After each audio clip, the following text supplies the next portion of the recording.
What up, guys? It's your boy Malcolm McDowell, aka Kicks for Malcolm. And so I want to share a story back in November, Thanksgiving, day before Thanksgiving, actually. And I remember a coworker, I was working that day because if I don't have plans, which most times I don't, someone asked me the question, what are you going to be doing for the holidays? And they were very excited because they obviously enjoy the holiday season and do different things. And I just said, I'll probably be working. And they're like, what are you going to do after? Probably just go home, just relax, watch TV, do something like that. They asked the question again later, you're not going to be spending time with your parents or your family or anything like that?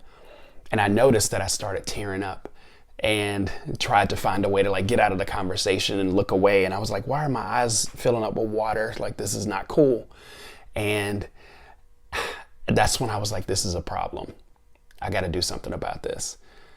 And this wasn't the first moment that I thought this. I had encouragement from friends. I had encouragement from people that are mentors that I truly respect and love. And they mentioned, finding my biological father. It's not that my father wasn't in my life on purpose. This was more of a disagreement before I was old enough to realize it between my mom and my dad, who I believe is still living, that I've never met.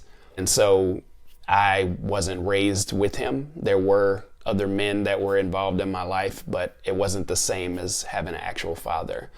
And so when Father's Day comes up, I usually don't talk about it. I usually don't make any cards. I usually don't make a big deal, even to people that are father figures in my life, which maybe this is an opportunity for me to do that now that I acknowledge it.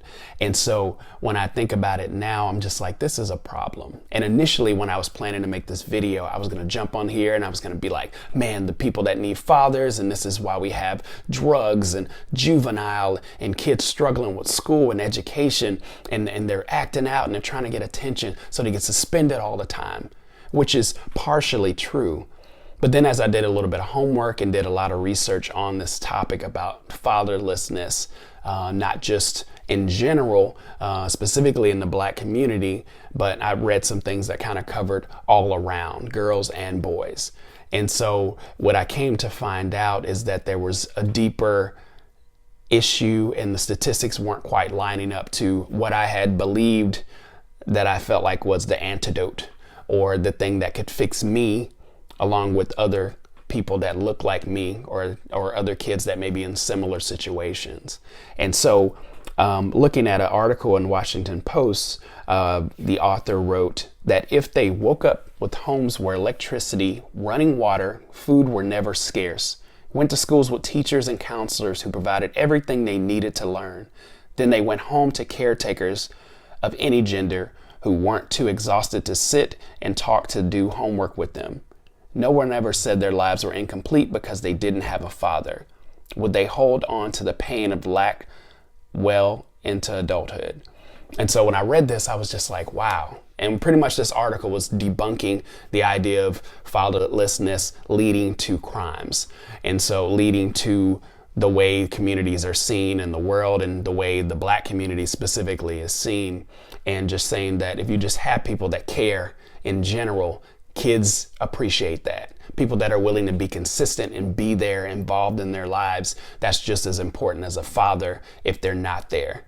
And the statistics were showing, as I kept doing more research, is that fathers were actually there. They may not have actually lived in the homes. So when you see articles or different stats that say single parent homes, single family homes, doesn't mean that the parents are not together. It just means that they're not married and together. And so we may have a high number of families that aren't married or may have had children out of wedlock, but they're actually involved in their child's life. And I've seen that growing up. I've seen a mixture of both.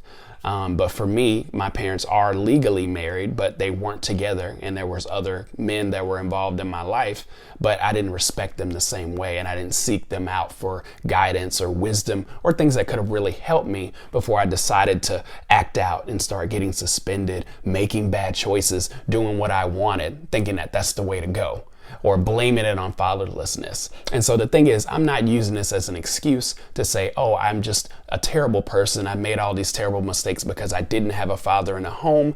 But I do want to acknowledge that it would have played an important role, because that was something I did notice and I was very aware of the entire time I was growing up. Because I would watch kids that had fathers and had parents, and when I spent time with them, I would always think, this is nice. This is awesome. I enjoy this peacefulness in the home. I enjoy that there's two people that are working together. There are two people that love their child.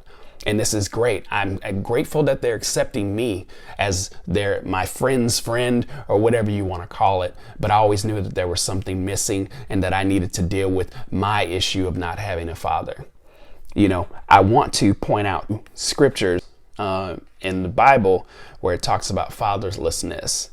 And it says that in Psalm 68:5, it says, a father to the fatherless, a defender of widows, is God in his holy dwelling. This is what Jesus came to do, is create a family. And so because of this created a new father to where I'm accepted, I'm beloved, and I'm into this new family.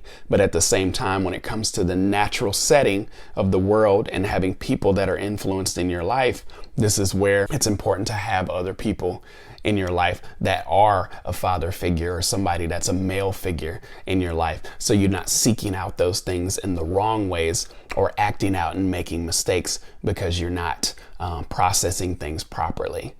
So I'll probably have to put more information, so to not make this video way longer than I want it to be.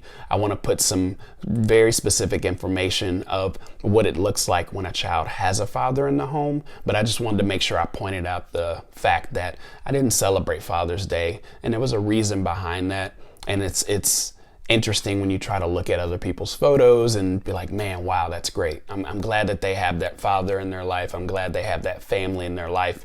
And you want it for yourself too. But I'm grateful for the people that do have fathers in their lives. I'm grateful for the ones that do have, even the ones that aren't living in the homes with children, but they do spend time with them and do the things to where they're involved in their lives. So I'm gonna do another video to where I have more information, where I share a lot more details about this. So I'll see you next time.